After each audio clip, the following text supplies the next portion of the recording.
Ladies and gentlemen, friends, colleagues, thank you for joining the first parallel session of this forum. I hope you had a good lunch, but now it's time to start our afternoon block. Shortly about this session, my name is Martin Čulāns.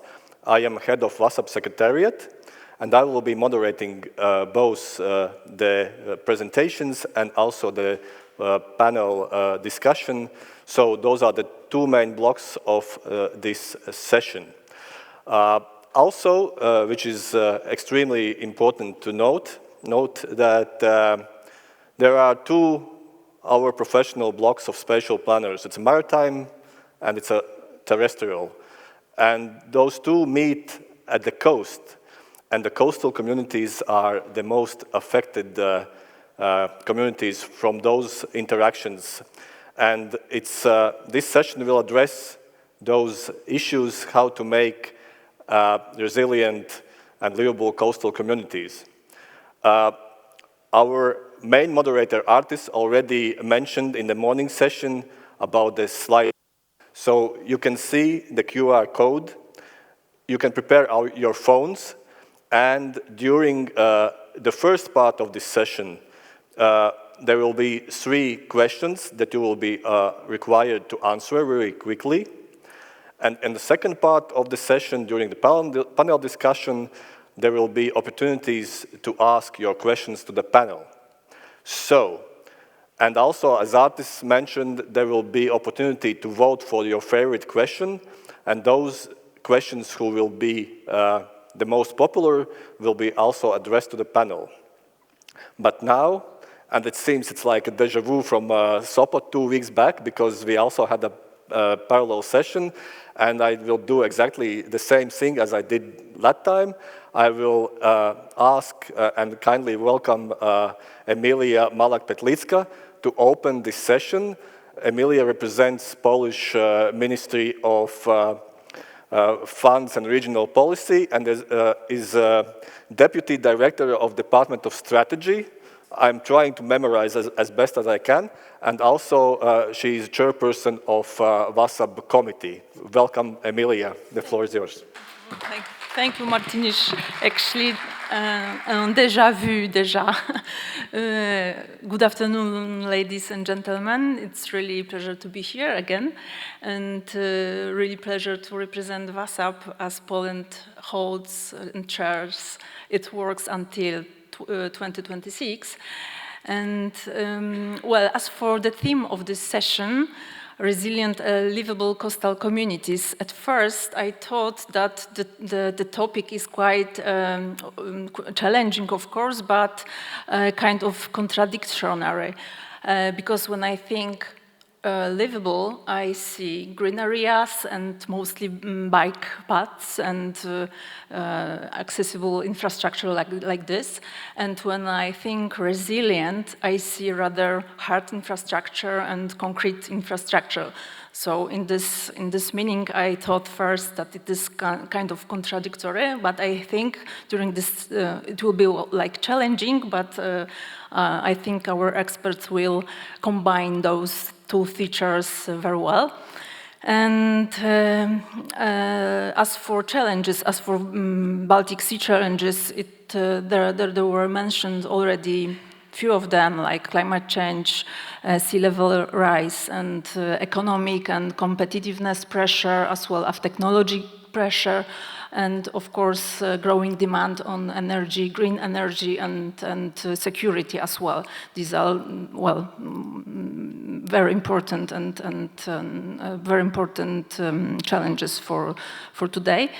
And at the table today, I mean, in the panel we have represented of different perspective, of European perspective, national, countries perspective, regional, local, etc.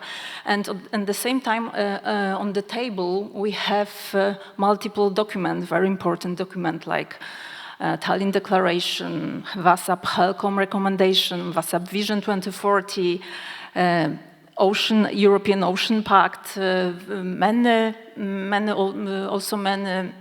important national and regional planning documents, spatial planning and maritime planning documents. And the stake is to combine this knowledge and this content of this document to propose some tools and some solution for coastal communities. And in VASAB work, we would like also to benefit from Polish experience from presidency in the Council of the European Union, held in the first half of this year. And I would like to bring only two important issues which derives from our presidency. The first one is the Warsaw Declaration, in which we invite European Commission to prepare the vision, the territorial vision for European Union. This vision would be kind of gathering document for all types of different types of territories, and it would propose some scenarios for them. And I think it's important in the context of our discussion on Baltic Sea region.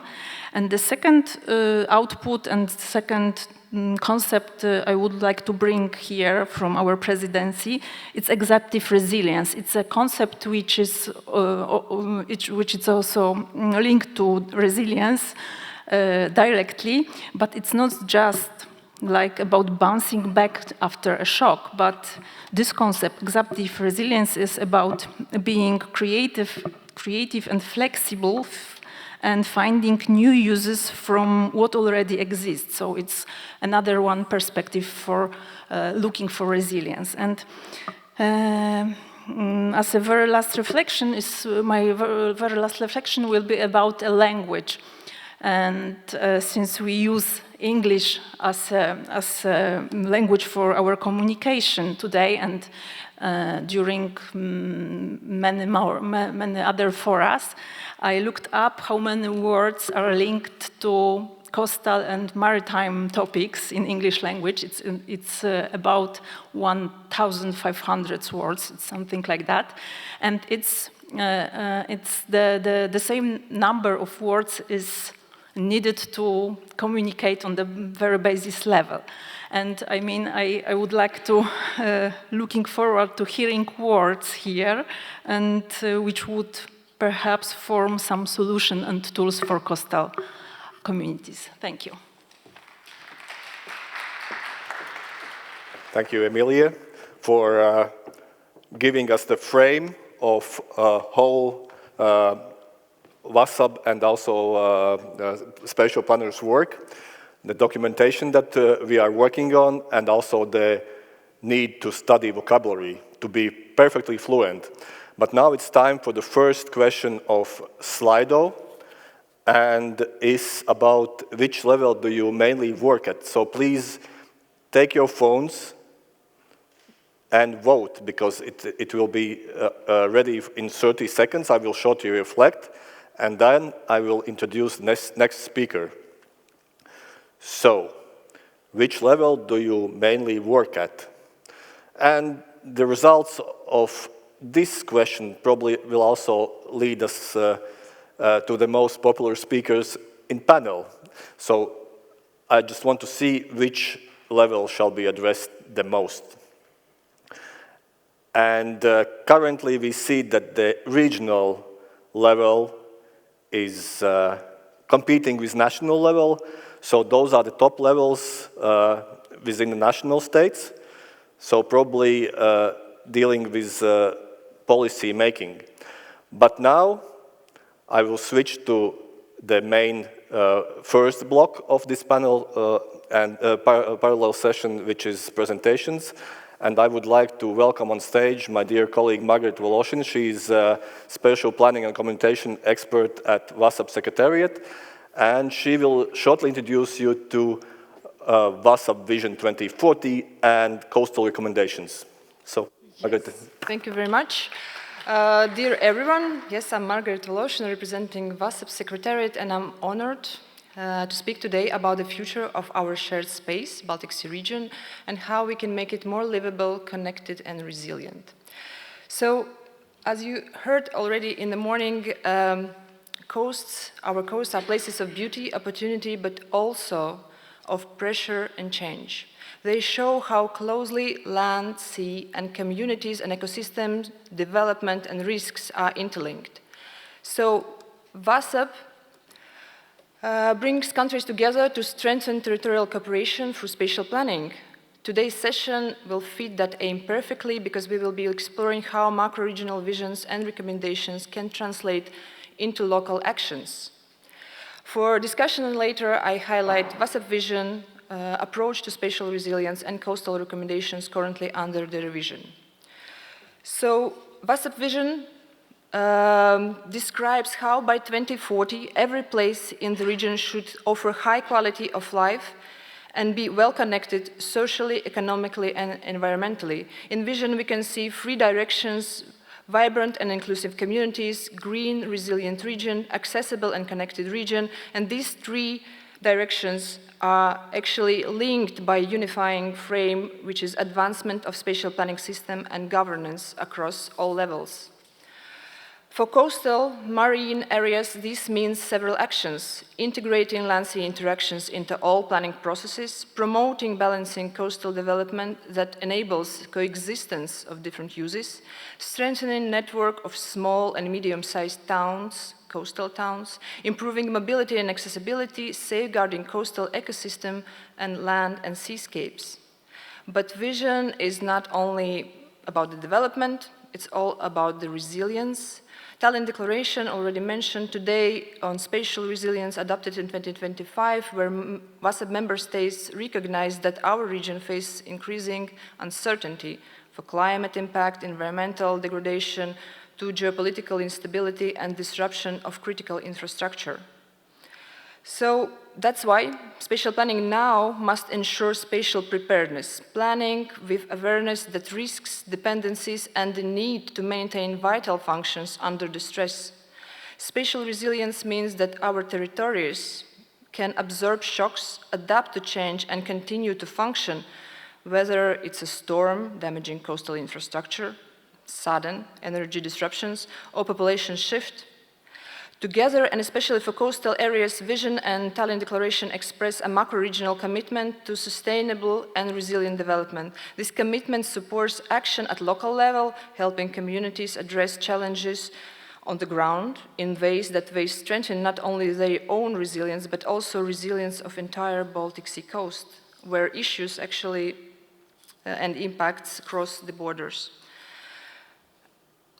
So, VASAB Common Recommendations for Spatial Planning of Coastal Zone, adopted originally in 1996, have long provided guidance on how to plan and manage these complex territories. Recommendations stress that coastal planning must respect natural dynamics. They call for keeping coast accessible for the public, and they promote sustainable and locally rooted development. But nearly 3 decades later, new realities call for an update. With support of Baltic Sea2Land project, partners involved and VASAB, we launched a process to revise these recommendations. The update builds on insights from national, regional, and local perspectives from Finland, Estonia, Latvia, Lithuania, Poland, Germany, and Sweden, and it connects directly with the ongoing maritime spatial planning activities, both at national and macro-regional levels, such as, for example, revision of HELCOM recommendations on integrated management, coastal management, and maritime spatial planning. This work aims to deliver macro-regional recommendations that address how better integrate coastal and marine planning across governance levels, how to balance competing uses, energy, nature, housing, recreation in very limited coastal space, how to strengthen local participation and community-led solutions, how to make coastal planning contribute more effectively to climate adaptation, ecosystem health, and regional resilience. So, through the Baltic Sea2Land project, as you heard already in the morning, including stakeholder and expert discussions, activities in the navigator piloting areas, we have already identified new pressing themes along with practical examples that show concrete coastal planning and management measures. They demonstrate how multi-level governance and spatial planning can truly empower coastal places. Building on these insights, we will continue updating the coastal recommendation so they can really support the implementation of vision, but of course also everyday work of planners and policymakers at any level. So, future of the Baltic Sea region depends on how well we plan not only for the growth, but for the change. Our Vision 2040 defines the direction. Coastal and maritime spatial planning is a trustful instrument to achieve it. And our shared commitment to spatial resilience ensures that what we build today will endure tomorrow.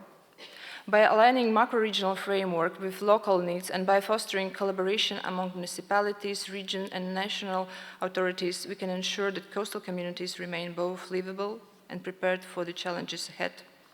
So I really invite, let us continue working together, sharing knowledge and exploring the solutions so that every coast and every community is really ready for the future. Thank you. Thank you. Thank you, Margarita. And let's prepare ourselves for the second Slido question while I'm getting on the stage. And the second question is, which sector do you represent? We just found out that the majority of you work for national and regional level, but let's see which sector. And obviously, there is no surprise that the majority of you work for a public sector, of course. In the meantime, I would like to invite on the stage our next speaker, or return to the stage, I should say, Mr. Felix Leinemann, Head of Unit for Blue Economy Sectors, Aquaculture and Maritime Spatial Planning, European Commission, DG Mare. Please, Felix. And Felix will give us introduction about local or coastal community roles in the European Ocean Pact. Please. Thank you, Martins. And back again. Good to see everybody again. Why is this topic important? Because coastal communities are at the forefront of some of the biggest challenges that the EU is facing today. The increasingly visible impact of climate change, a worsening security situation on the EU borders, and heavy pressures on the marine environment. Also, development of a sustainable blue economy, if we look at the sea. And as we all know, the Baltic Sea is one of the regions where these challenges are especially pressing. What I've observed, nevertheless, is that there is an increased awareness of these challenges that coastal communities face in the EU, notably since the European Commission took office more than a year ago. And this is why in this presentation I would like to provide some perspective on these current developments from the perspective of the European Commission, because we aim to step up support for coastal communities. And for that I would like to have a short look at the European Ocean Pact, adopted by the European Commission in June this year. So this is the EU's, I mentioned it earlier on the panel, the EU's comprehensive vision and a plan to make ocean governance and maritime policies more coherent and effective. A healthy ocean, and that includes all our European sea basins, of course, is vital for biodiversity, for regulating the climate, and for food supply and for our security.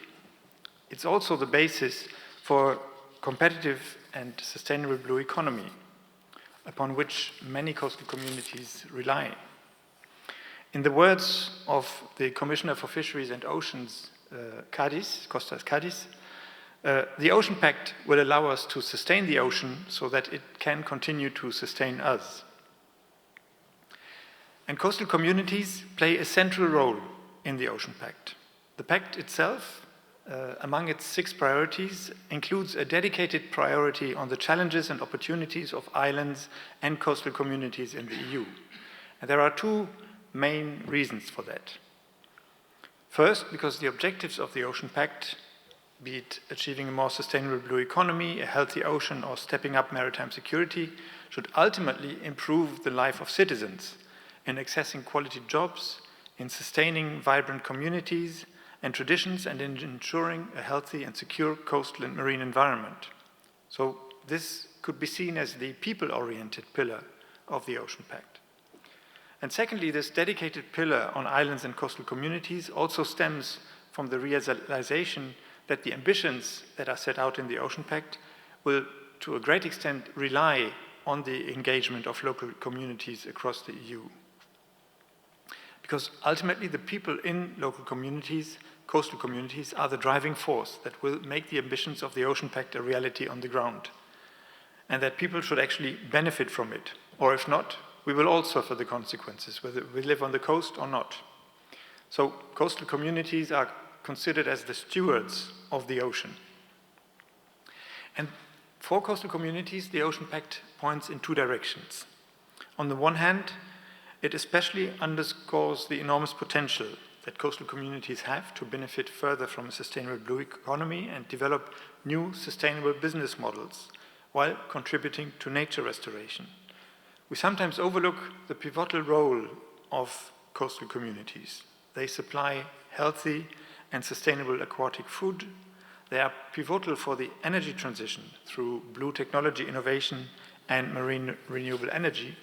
And they are the maritime transport and industrial hubs that connect the EU or our countries to the rest of the world.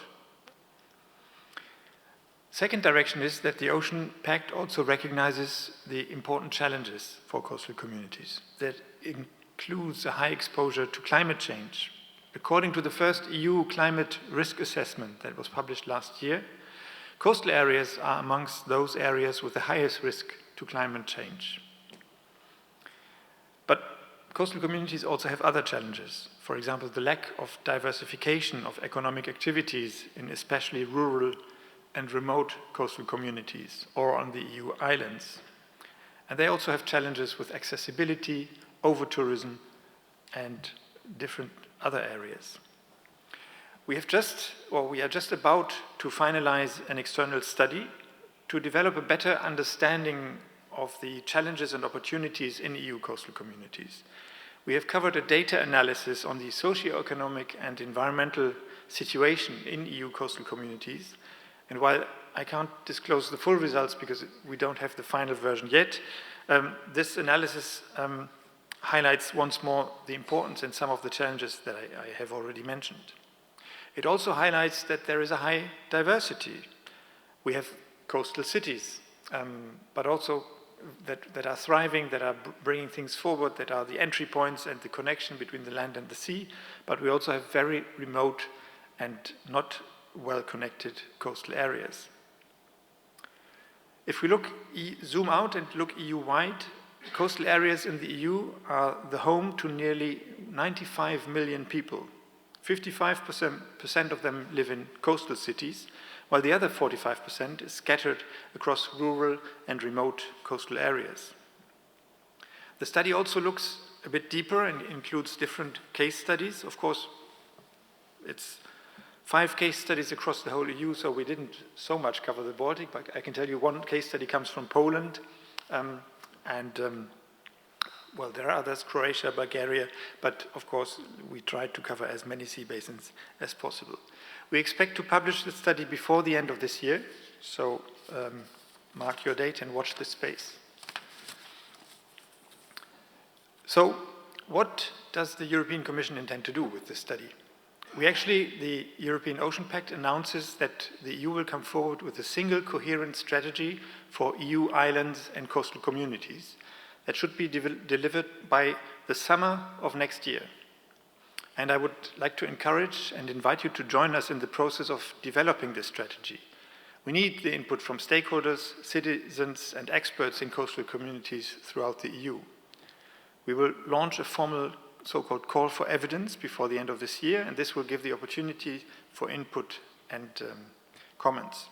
But we also want to develop the strategy in a dialogue with stakeholders. Of course, this is more difficult from a European perspective. We are in Brussels, not all the communities come to Brussels, we can't be everywhere.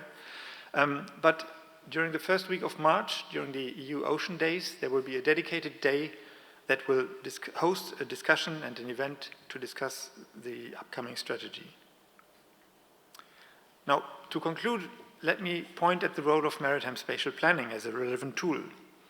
The defining characteristics of coastal communities are their strong interconnection with the sea through economic activities, cultural heritage, nature protection, etc.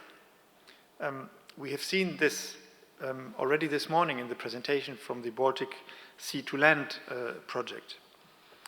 Effective maritime planning through MSP can be an enabler of coastal resilience and development. Think of the opportunities that lie in diversification if you look at coexistence and multiple use of space. If you combine aquaculture and fisheries, if you diversify fishers' activities to nature restoration through restorative ocean farming, for example. We have financed a whole lot of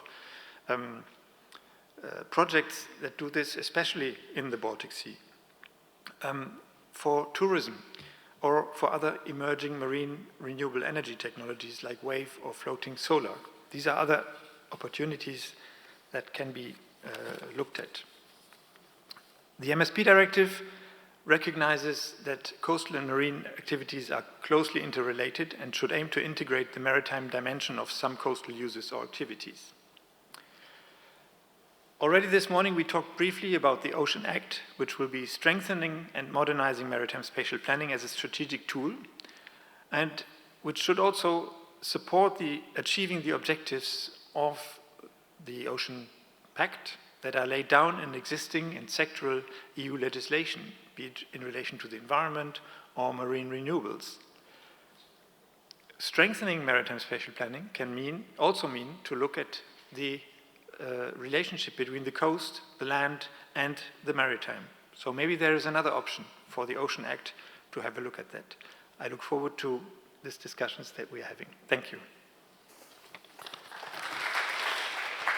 Thank you, Felix, for giving us insights on European Ocean Pact and upcoming challenging tasks for European Ocean Act.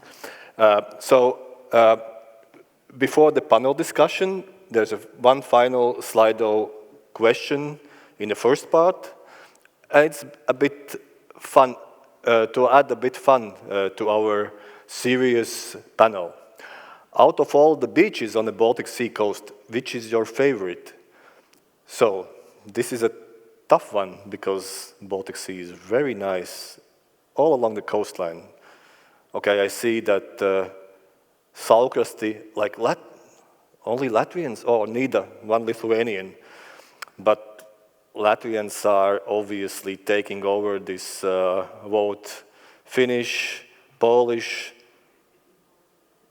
again Finnish, but mostly Latvian. So I believe that's why we are in Riga, and those who haven't been to Latvian beaches, please visit them in any kind of year, but especially in summertime. But now, there is also still the Slido QR code, and during the panel session, you will be able to ask open questions to the panelists. Again, I remind you, please ask questions, please vote for the best ones, but in the meantime, I introduce the panelists. Please. Sorry, my bad. One more presentation, and sorry, Aris, I was learning your position so hardly. So the final presentation, but not the least one, Aris Adlers, Chair of the Board of Local Action Group Jūras, and A.I. Dell, General Assembly member, and he will give insights to the local situation from community perspective.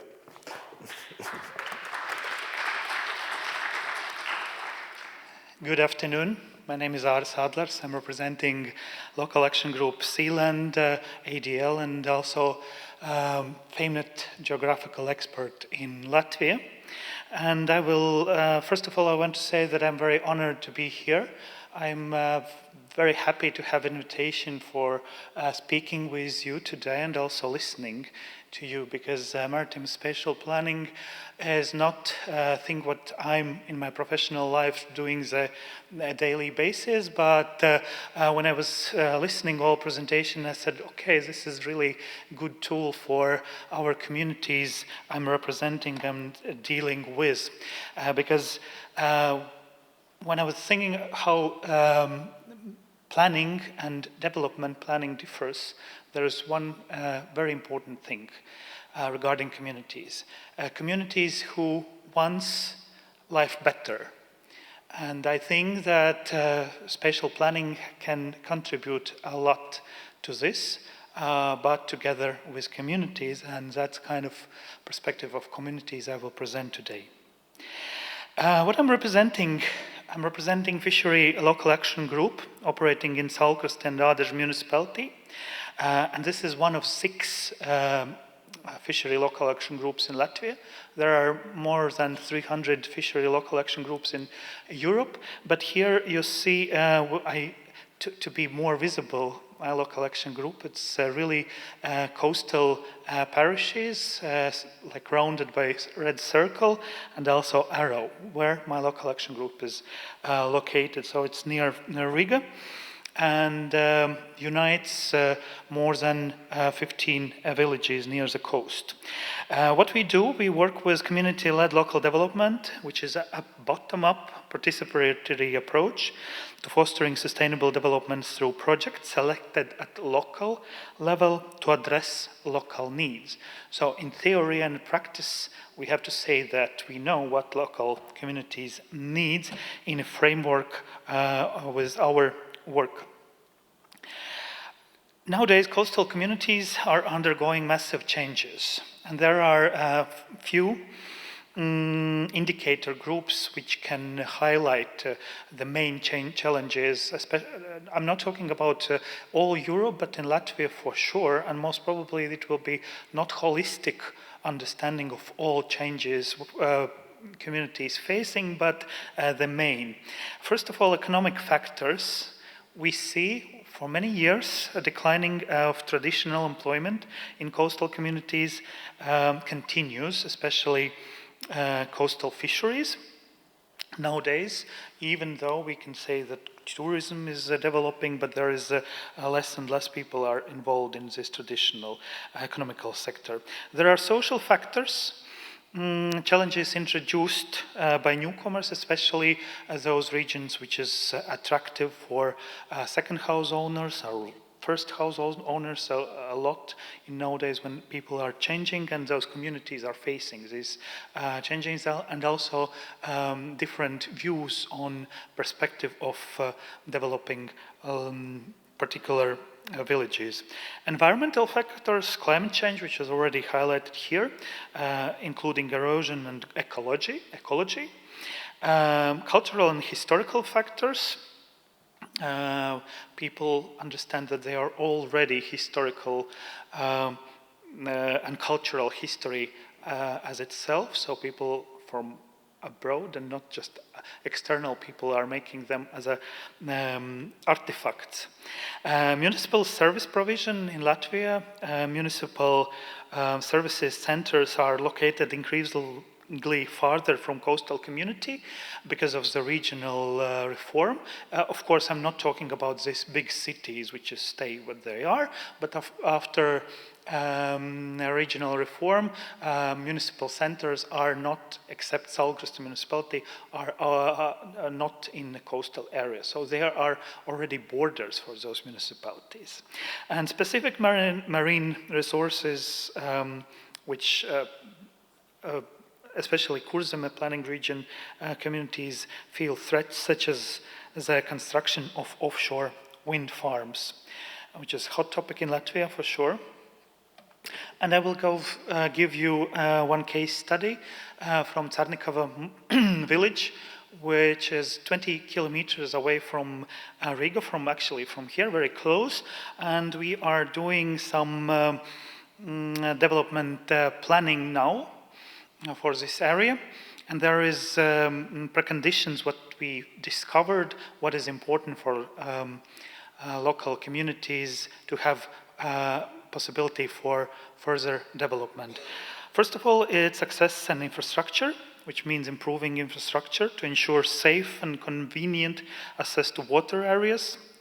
Attention should be given to creating conditions that support various forms of water-based and coastal activities. Cleaning and maintenance, for sure, regular maintenance and environmental care are essential to keep water routes and surrounding areas safe. I'm talking about tourism development and also recreation as well, because this is very important for those communities to have this handshake between residents and tourism. Collaboration and coordination about all local stakeholders, including municipalities, entrepreneurs, and communities organizations. This is what we already heard during this first session, but this is so hard to do this, because till now, all stakeholders have different interests, and this understanding of common goal for working for territorial development, it's very complicated. Regulatory and administrative hardness, simplifying an administrative process and improving coordination between institutions could help remove barriers to tourism and recreation. Yes, nature conservation also, very much related to nature, like this barriers, which is like put from environmental restrictions. Cultural and historical preservation. This is very important to not ruin existing culture for those communities, which is unique, and this should be highlighted as a preserve local cultural and historical values, and of course public support and regional collaboration. I'm also representing here FameNet network, which is compilating or working with all fishery local action groups and working with CLLD, helping organizations to implement those community-led local development strategies. And latest report on last planning period, we are working with Maritime and Fishery Fund for third period, and for the last period, it's already published report that shows how this community-led local development strategy is delivering strong results in supporting coastal communities. Let me show just a few of them. First of all, it's supporting local economics, which is crucial. Any kind of economies, so we have results of creating almost 2,500 jobs, business created more than 500, developing new sources of revenues for existing companies, almost 1,500, and strengthening local supply chains for fish. Fish is always important for this, and more than 600 units. We are also contributing to good environmental status. There are many criteria, but I highlighted this one, actions contributed to GAS, and we very proudly say that we are one of the champions in this field in Latvia. You see 11 actions. And we also helping to strengthen social relationships, skills, and governance. And there is just some things which I would like to highlight from this FameNet survey. And it's amazing, but flags, fishery local action groups, have revealed that 187 new networks had been created around Europe, which is incredible number of networks. Local action groups, fishery local action groups, also strengthening connections and collaborative working through supporting projects that bring together different local stakeholders to work on common challenges and opportunities. 86%, it's not quantitative but qualitative results, shows that flags felt they had noticeably increased connection about local stakeholders. Actually, making stronger links within communities. And many flags have also funded specific project teams to improve local governments, which is very important. And one more chart, also innovation, which is very important. And we always need to have a space and find a space for bringing new innovation to coastal communities. And there's also average number of innovations registered and admitted as so. At the end of my presentation, I would like to also highlight one survey which was done a few years ago, but it's still relevant, showing also for spatial planning that we think that people who are working and living in coastal areas are essential. And if you are interested how your work fits to interests with fishery interests, just write in Google fishers of the future, and it will bring you to a study that examines the future role of fishers in society up to 2015. So it is fisheries' opinion and vision, how they see themselves. And if you want to play this future, I think it will be very interesting to see how your work fits with work and actually desires of local fishermen all around Europe. Thank you very much. Your work is very essential for local communities, and we hope that our collaboration between those people who are planning and working on field and with people will give a very good result. Thank you. Thank you, Aris, and my apologies once again for almost skipping you. But now we have heard the challenges of the local coastal communities and also opportunities of networking. And now I hope finally it's time for the panel discussion. And I would like to call on the stage the panelists.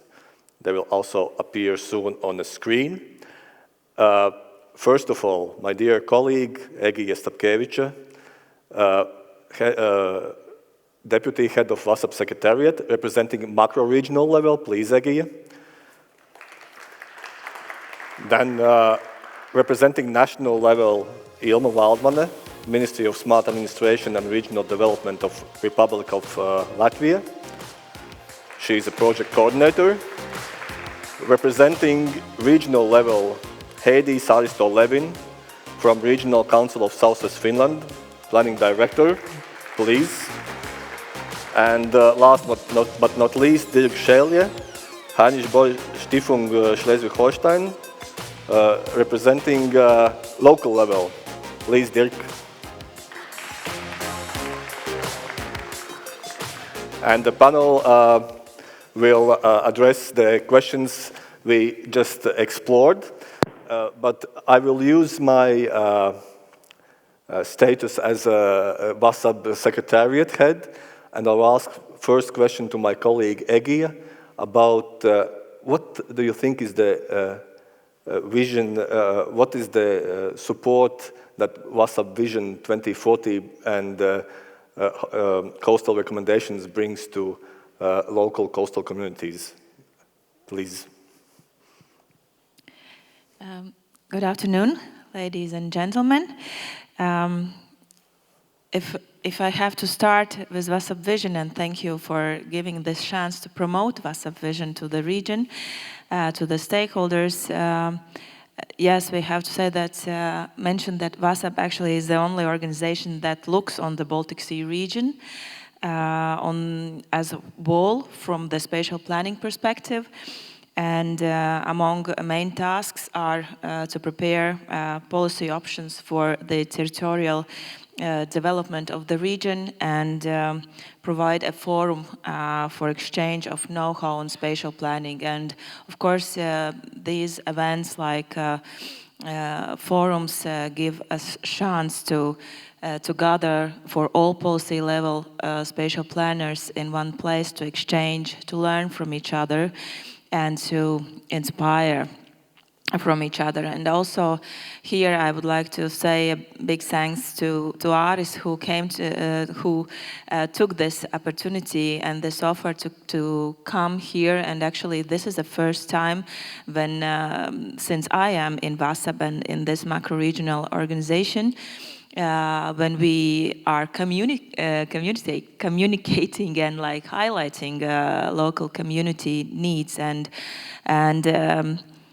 but mainly, if I have to say that VASAB takes care about spatial planning and aims to strengthen capacities of spatial planners of all governance levels. And me, with a background of spatial planning knowledge, of course, for me it's, I think the best we can do, that we can strengthen each other to do our job best we can.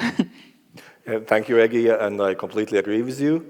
And I would like now to return to our first questions of the Slido, and it was clearly indicated that majority of the audience comes from the national or regional level. And I will link this question with the upcoming changes into European legislation, including European Ocean Act. How can, which will of course also impact national level legislation. And how can you see the role of national level to improve through policies the life on the coastal communities? And I will address this question first of all to Ilma, please. Your experience or idea on that. Thank you for the question.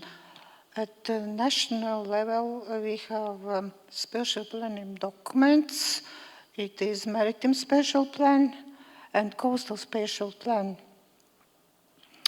But there is question how to address these documents to lower levels, to the regional level and the local level.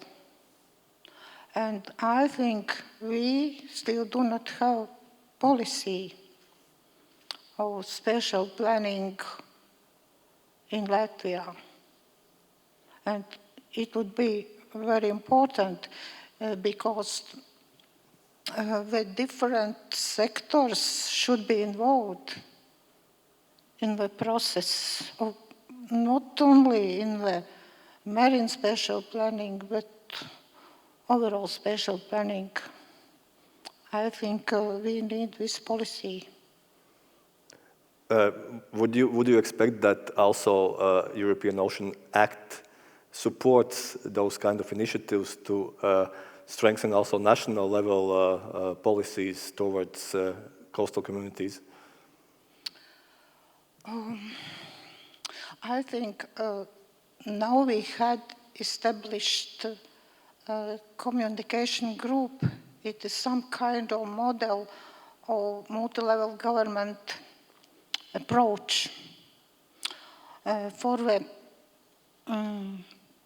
marine spatial plan and coastal plan.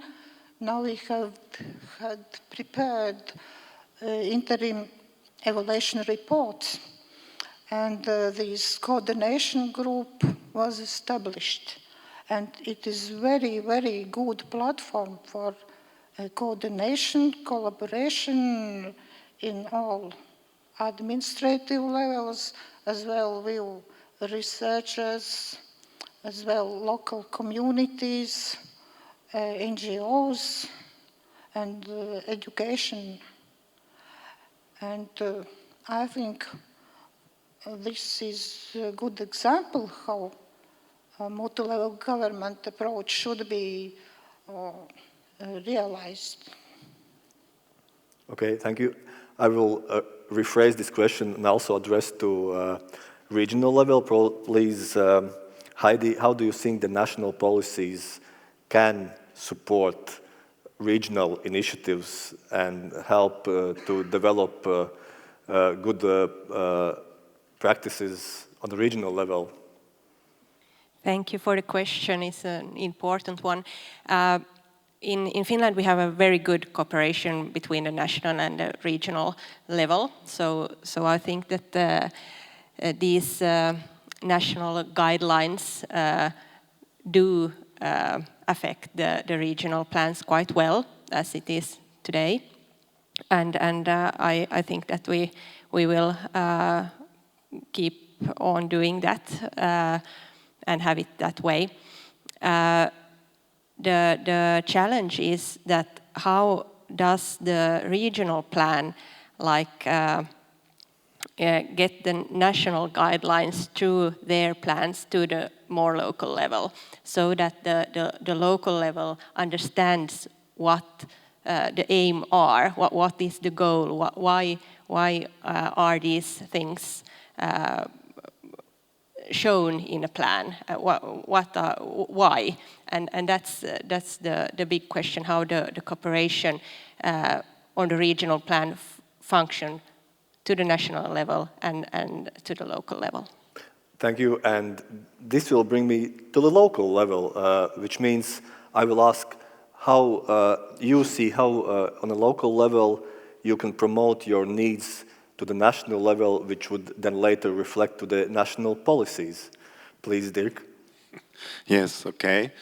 I think it's very important that the support from the EU, national, regional level for the local authorities is very important, because as our experience as a worldwide working organization, working with civil society, promoting civil society, we learned that local authorities must be convinced to talk about ocean policy, coastal policy, and all those questions. And for this, the European policy is very important. So if we talk about the European Ocean Act, this is a sign for the local authorities, okay, we have to tackle more these questions of ocean policy and can come back, and also the question how civil society works together with the local authorities. There was one question out of the forum here that they asked, what is the word local communities? And it means both sides, the local authority and the civil society. And our issue is to promote, to empower the civil society, because they are needed for this. We need, if all these things are connected to behavior question, and behavior is something what everyone individual does. So, and this is, for this is very important, yes. Yeah, thank you. And it also goes together with what Felix mentioned about the ambition of new European Ocean Act and also Pact involving the local communities, but we truly hope that it will work in a very good manner. Then the second question is about implementation of good practices along the European coast and Baltic Sea region coast. Can you name some good examples about your experience, how there are very nice examples of coastal community development? And I will start this time with Heidi, please. Yes, thank you. We have, we probably have a lot of good examples and maybe some bad examples also, but maybe we can talk about one bad and one good. Yeah. Okay. And then oh, sorry. Yeah. The good examples are those development plans that are done in close cooperation with the locals. The locals and the people, the inhabitants of the coastal communities, they know their hoods. They know what is important in their their village or in the shoreline, and those plans that are done in very close cooperation, they are those who which are the best and will live forward. And maybe the bad plans are those where you don't have this cooperation, and you think that some bigger scale solution could fit the local level. So maybe this to understand the scale, what is going to function in what area. That's the main thing. I will still add on top of my question, what is the key to the success, or what methods of local community involvement can you name from your experience, just to give audience idea why it was successful? Of course, because of the involvement of the community, but what were the maybe unique methods that you experienced? I think that it's important that people feel that it's important for their everyday life. If we talk about freshwater supplies, or how to treat the wastewater, or how you get electricity from the windmills, or like very practical and concrete themes. Those are the best things to like somehow get in touch with, and from those questions go further and think about the future. How do we want this community to develop in the future for our children, for example? So it means actually to gain some interest point together, and then the link continues. Yeah, and this is very important that the bottom up, like these knowledge, the inhabitants and the people living in the coastline or in the coastal communities, that they are heard, and the message from them are reaching the national level through the regional level. Okay, thank you. Now, please, Ilma, I know that you have much to say on this. I would like to add that the local action groups are very activity with cooperation across the Baltic Sea, and so, for instance, for the cultural routes, with leaf crusts with Estonian, and smart villages where there is so action. So it happens in the local level. We don't know about our projects, but it really works. Egi, thank you, Ilma. And Egi, maybe you have something to add on this, on some good experiences or practices? VASAB really doesn't work directly with local communities, but what can we do? We can support spatial planners to really exchange with best practices how to work with local communities, and of course, thanks to the project, a lot of projects that is going on the Baltic Sea region. We are also developing guidelines to collect all those good practices and make them available to the stakeholders. But actually, it's for us, it's very challenging to reach local and regional level. We are very good to cooperate or to support cooperation among national level spatial planners, and if you know, we have reached really good results supporting maritime spatial planners, because we have established a permanent platform for regular exchange and working together. And already this morning, VASAB chair mentioned that VASAB is aiming to run 2 platforms to support spatial planners. One that is for maritime spatial planners, but the other one is for oh yes, my teacher is here. She doesn't allow me to say for land-based spatial planners, because we don't have this terminology.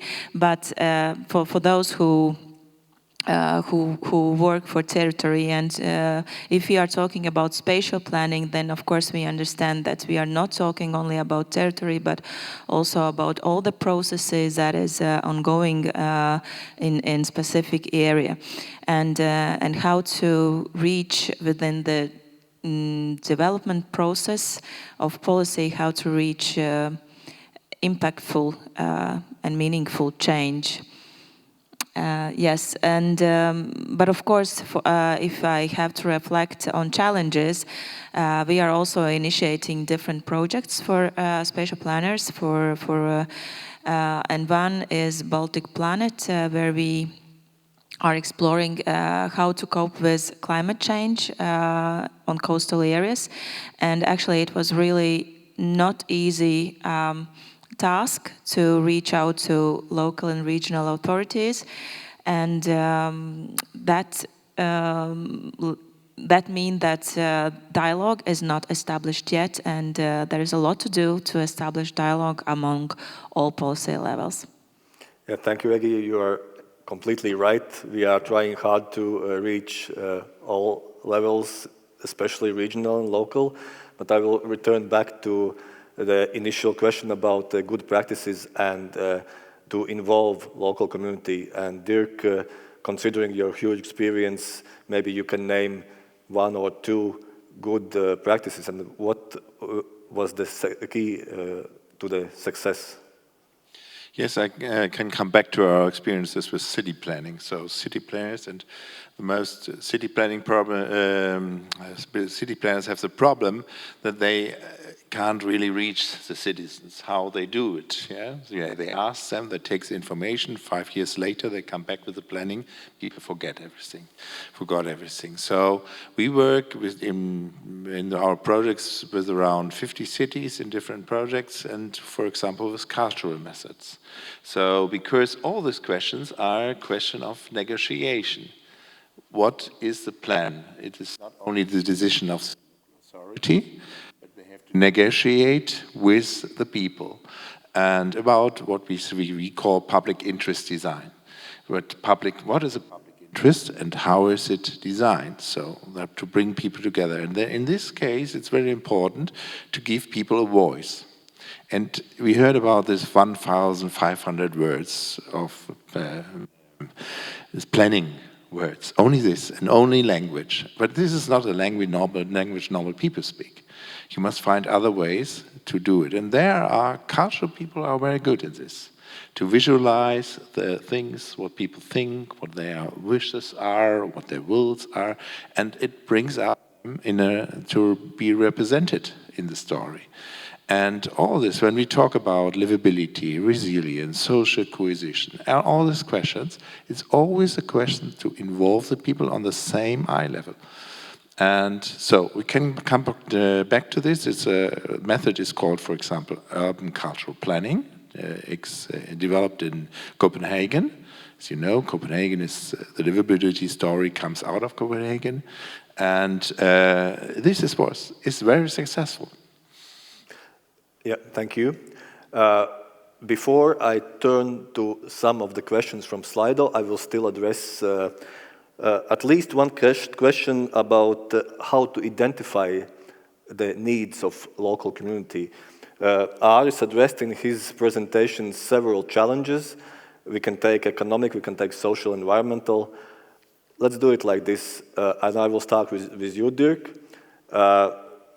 How can you identify those challenges, and how can you collect, and how you can transfer it to higher levels to make local communities heard? Yes, it's a question if we talk about local authorities or the people, but at the end, it's will you look at individual demands, individual needs, or the needs of the community? And if you ask different people, you will get different opinions. That's normal. So you must bring the people together and discuss about what are the common needs, and especially looking forward, scenarios about the future, not in the way the best scenario, perhaps the worst scenario comes. And what we will do if we have less resources, less possibilities. And this comes back to what everywhere is now discussed, also in Sopot was discussed, comprehensive security. What does it mean? So that we look forward and see perhaps difficult situations, how we stand together, how we manage this. And it's the same with the climate challenges that will bring up different, difficult situations for the people and how they come together and prepare themselves for these situations. And there's resilience. But you must bring people together, you must discuss with them, gives them the possibility to get information, that's very important, not only studies, but they have to have their own information and bring it together and discuss it, and then out of it you will hear some needs, demands, and so on. Yeah, thank you indeed. And reflection to Sopot, where this resilience of society exactly showed those arguments why it's important, not only from the planning perspective, but also for strengthening the society. But I will return with the same question to you, Heidi, about how those needs on the local level can be identified, and then go also with this same question to Ilma and Egi. I will answer short because your answer was good enough. I think the negotiation and that is really important. But in the morning we heard about that we feel passionate about the maritime spatial planning, and I think that the people living in the coastal area, they are passionate about living there and their environment. So if we open the door, if we open the window for the negotiation, we will manage it. We will have a good discussion, and that. But to work with scenarios, have the dialogue, that's the important thing. Thank you. Ilma, maybe you can add on this? Yeah. Some needs and some problems should be solved in national level, some in regional level, and some in local level. And we have to define where to address. And of course, the needs of local people at firstly would be recognized from the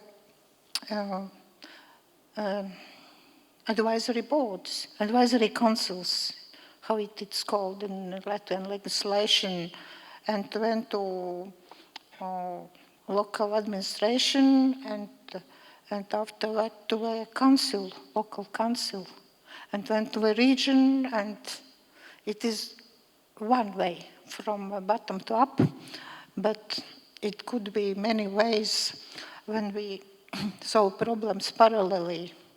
And as mentioned, multi-level government approach is very good tool and very good approach how to do parallelly those things.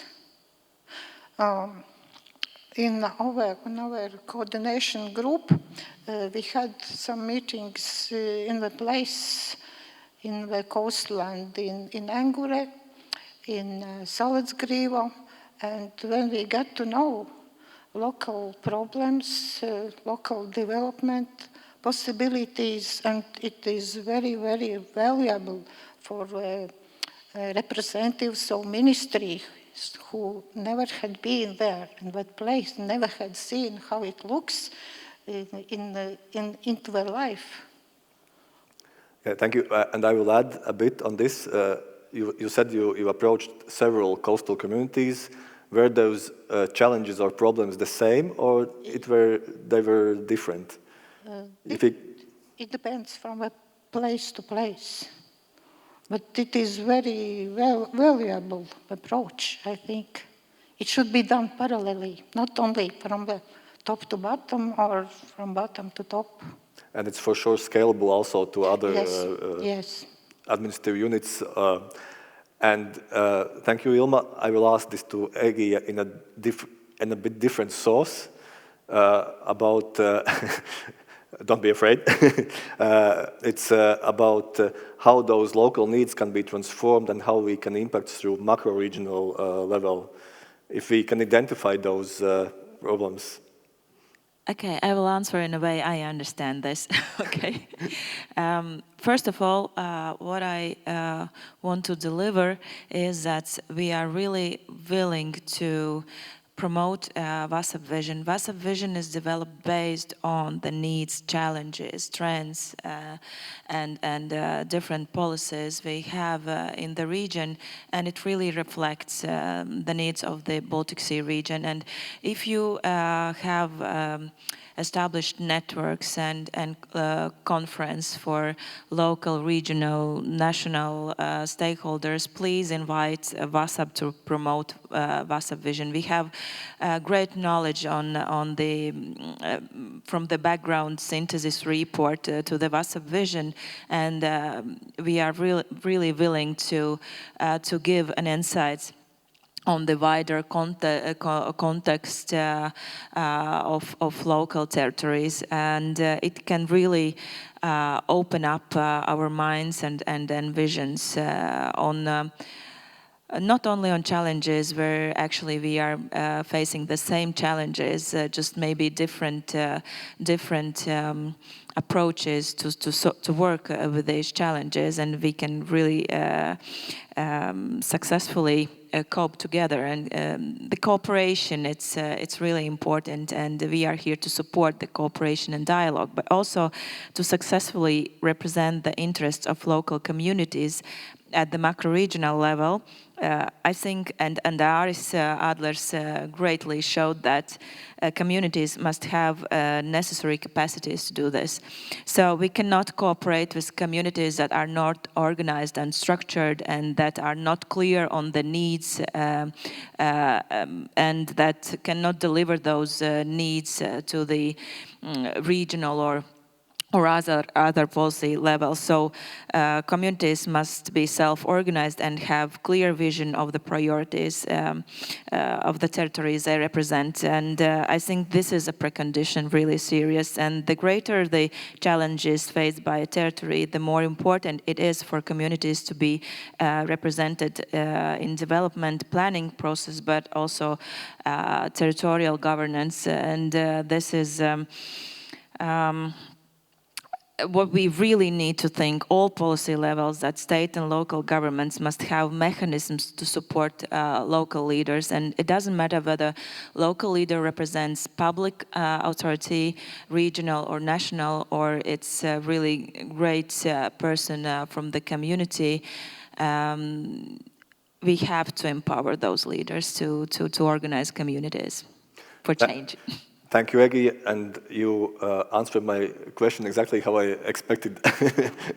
So, Ilma, please, you wanted to add? Yeah, I just remembered one very good example. A few days ago, our ministry and our institutions were invited to online meeting with Dienvidkurzemes municipality to help solve the problem. They have, in Jūrmalciems, they have old boat, pier, but should be reconstructed, and for the needs for fishermen. But according to the legislation, it is allowed only for tourism and only for tourism purposes. And they asked how to help the situation and what to do. And it was a very good result, as all come to solutions. But such infrastructure should be for different purposes, multi-purposes, not only for tourism, for fisheries, for rescue, for whatever.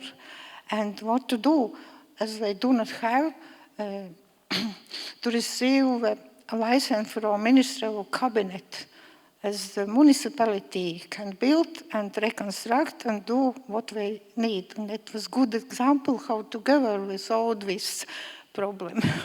Yeah, thank you. Yeah. Just very short, and then I will address one question from at least one question from the Slido. But please, Heidi. Yeah, I was thinking about that we can't have this panel without mentioning the money.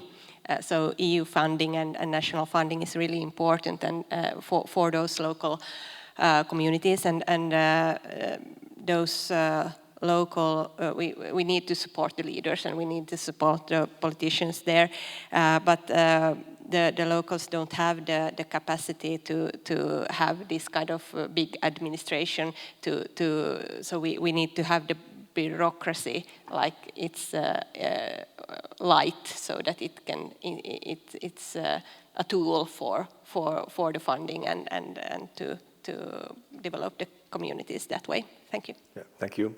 And at the end, I will address the most popular question, and how can we connect the often fluffy and visionary MSP with the often very concrete needs of coastal communities and residents? With whom should planners link? Who would take from the panel this question? This question is so good. Yeah. I don't know if I have the answer, but this is probably the most important one. How do we manage to make a plan that even though it's done in a separate level than maybe the locals need, it needs to have the ingredients for that somehow addresses the same questions they have. And I think we are going back to vocabulary again with those 1,500 words, maybe to speak one language, but also, of course,